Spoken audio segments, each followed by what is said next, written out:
வணக்கம், welcome to அம்மாவுடன்னான். இன்னைக்கு நம்ம பார்க்க போகிற ரெசிபி கோவக்காய் வச்சு ஒரு சூப்பரான வறுவல் செய்ய போகிறோம்.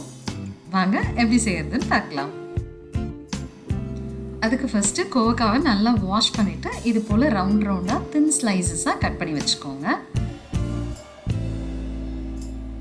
அடுத்து ஒரு 10 பல்லு பூண்டு இது போல் நல்லா தட்டி எடுத்து வச்சுக்கோங்க. ஃபஸ்ட்டு இதுக்கு ஒரு பொடி ப்ரிப்பேர் பண்ணணும். அதுக்காக ஸ்டவ் ஆன் பண்ணி கடாயை வச்சுருக்கேன். அதில் 2 டேபிள் ஸ்பூன் அளவுக்கு உளுத்தம்பருப்பு, 2 டேபிள் ஸ்பூன் கடலைப்பருப்பு சேர்த்துக்கிறேன். இது நல்லா பொன்னிறமாகிற வரைக்கும் வறுத்து எடுத்துக்கலாம்.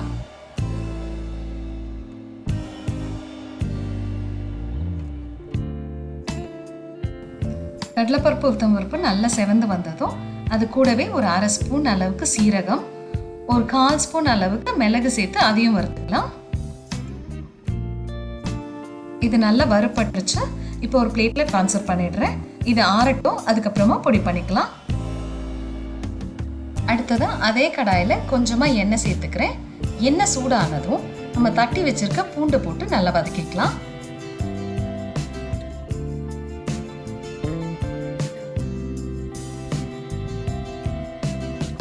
பூண்டு லேசாக நிறம் மாறும் போதே நம்ம அரிஞ்சு வச்சிருக்க கோவக்காயை சேர்த்து நல்லா வதக்கிக்கலாம்.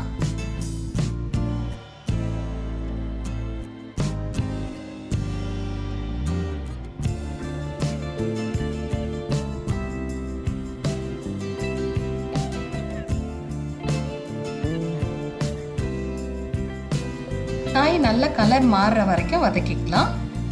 இந்த ஸ்டேஜில் கொஞ்சமாக மஞ்சத்தூள், 1 ஸ்பூன் அளவுக்கு தனி மிளகாத்தூள் சேர்த்துக்கிறேன். கூடவே இந்த காய்க்கு தேவையான உப்பும் சேர்த்து நல்லா வதக்கிக்கலாம்.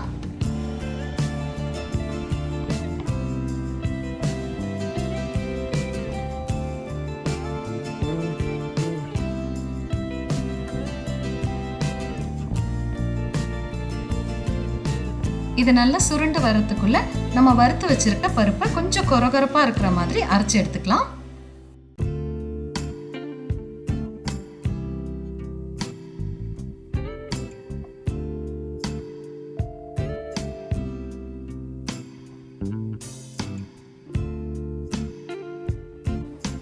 காய் நல்லா வதங்கிடுச்சு.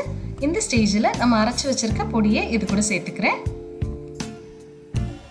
கூடவே கொஞ்சமாக துருவின தேங்காவும் சேர்த்து நல்லா வதக்கிக்கலாம்.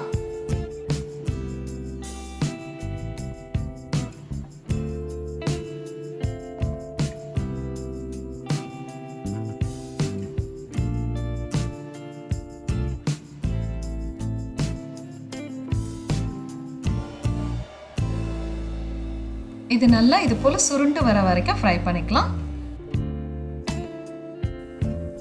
கடைசியா கொஞ்சமா கருவேப்பிலை சேர்த்து கலந்து விட்டுட்டா நம்மளோட சூப்பரான கோவக்காய் ஃப்ரை ரெடி ஆயிடுச்சு. இது இப்படியே சாப்பிட்றதுக்கும் ரொம்ப நல்லா இருக்கும். அப்படி இல்லைன்னா நல்ல பொலப்புலன்னு சாதம் வடிச்சிட்டு இந்த காயோட சேர்த்து மிக்ஸ் பண்ணா ஒரு லஞ்ச் பாக்ஸ் ரெசிபியும் ரெடி ஆயிடும்.